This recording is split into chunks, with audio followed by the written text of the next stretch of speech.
Welcome back to Meehan's Asked and Answered.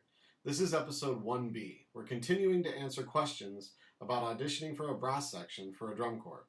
Let's start with a question from Molly Folsom.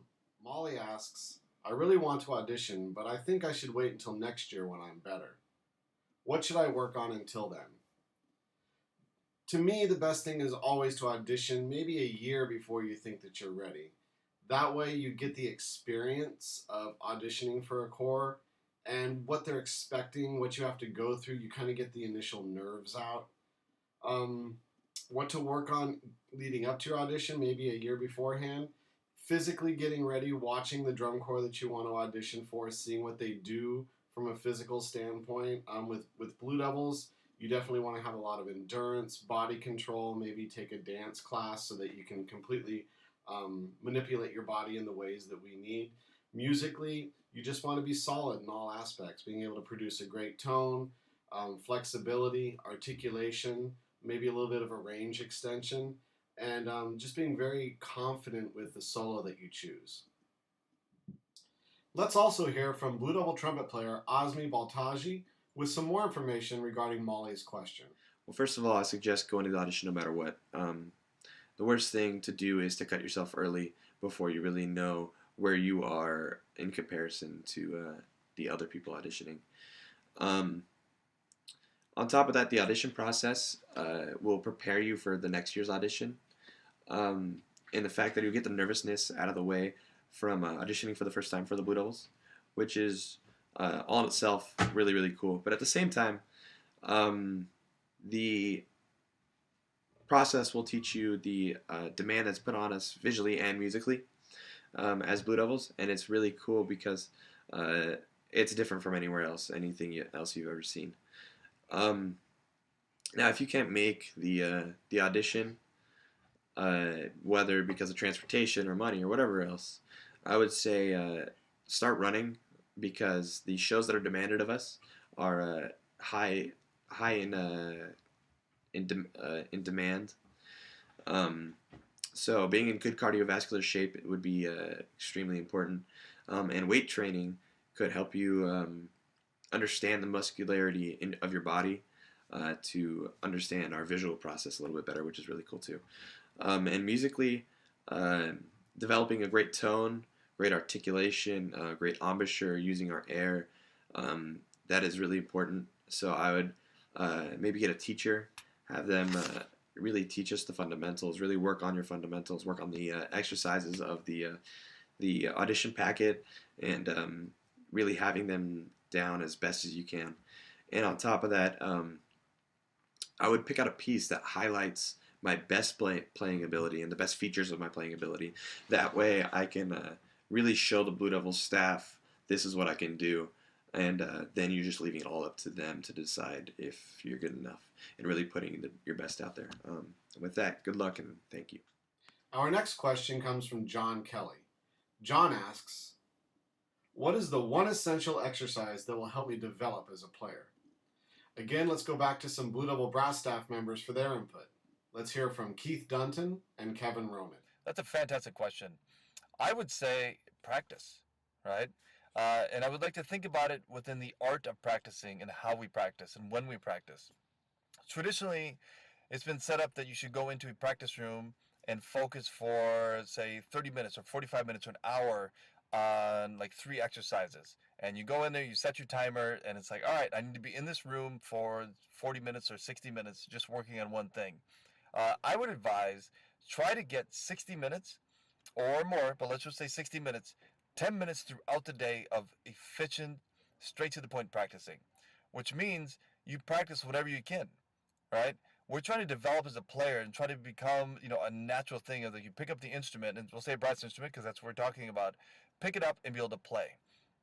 So if you go into a practice room and you just start nailing things over and over and over and over for 60 minutes in a row, it's very taxing. Now, think about that in terms of 6 10-minute sessions. So in the morning, you wake up, maybe you spend 10 minutes just focusing on some long tones, right? Just some low, buzzing, soft playing. You wait an hour and you get another 10 minutes.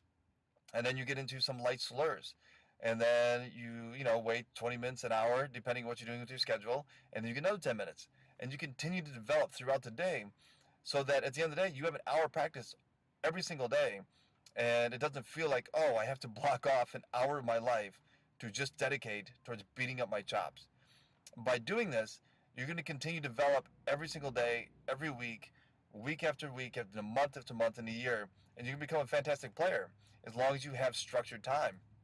I would bring a timer into your practice sessions and set it for, if you're going to do 10 minutes, or if you become more advanced, you're into 20 minutes every session, and say 20 minutes. I have a game plan. It's all written down, and I go in and hit it and go to work. And when that 20 minutes is up, you need to stop, get up, walk away, go do something different, because you have to think about like kinesthetic learning as far as our bodies and what we do.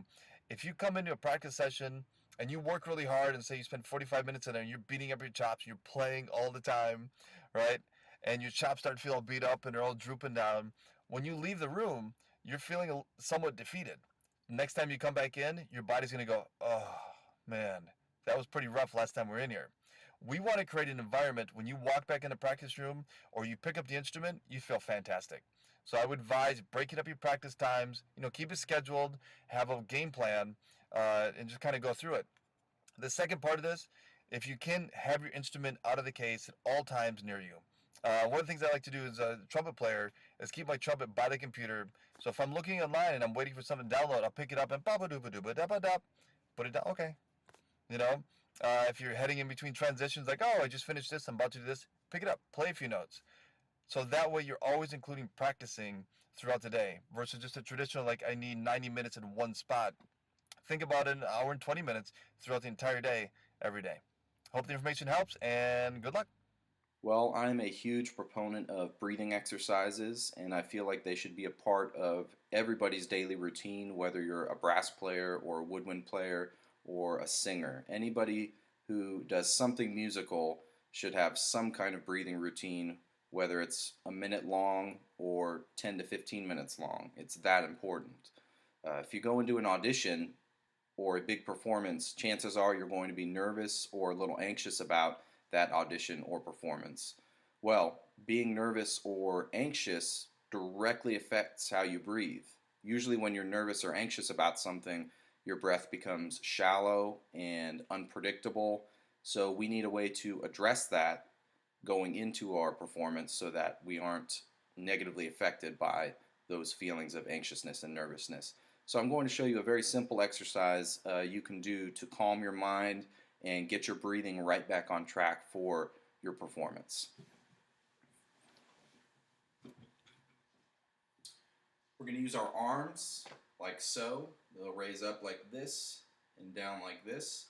We're going to breathe in over a certain number of counts, and as you breathe in, you'll bring your arms up with the counts like so, and then as we breathe out, you'll bring your arms down like so. Okay? We're going to stick to a simple count structure. We'll breathe in for 6 counts, out for 6 counts, in for 7, out for 7, 8, 8, 9, 9, and 10, 10. When we're done, we'll take a big breath in and sigh with our hands above our head like so, and just let everything go. Okay? So here we go. We're going to breathe in nice and evenly over the count structure. 2, ready, and in.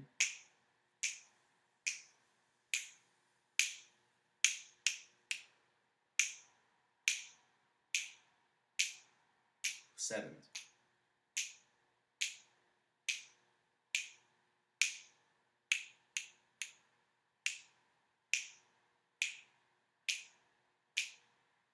8.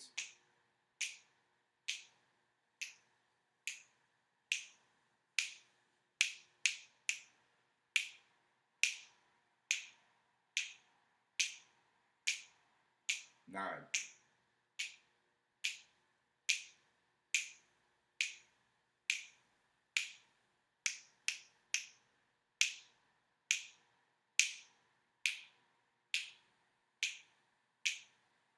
10.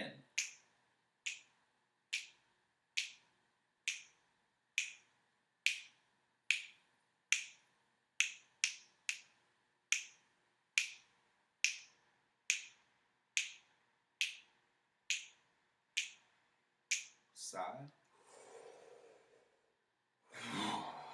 There you go. After doing that, you should feel much better, much more relaxed, and you've regulated your breathing so that you are now ready to perform.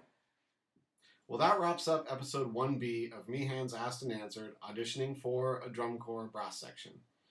We will have a few more sub-episodes of this topic, so please stay tuned for that. In the meantime, please like my page on Facebook, John Meehan, composer, arranger, and clinician, to make sure you get all the latest updates and when the episodes come out.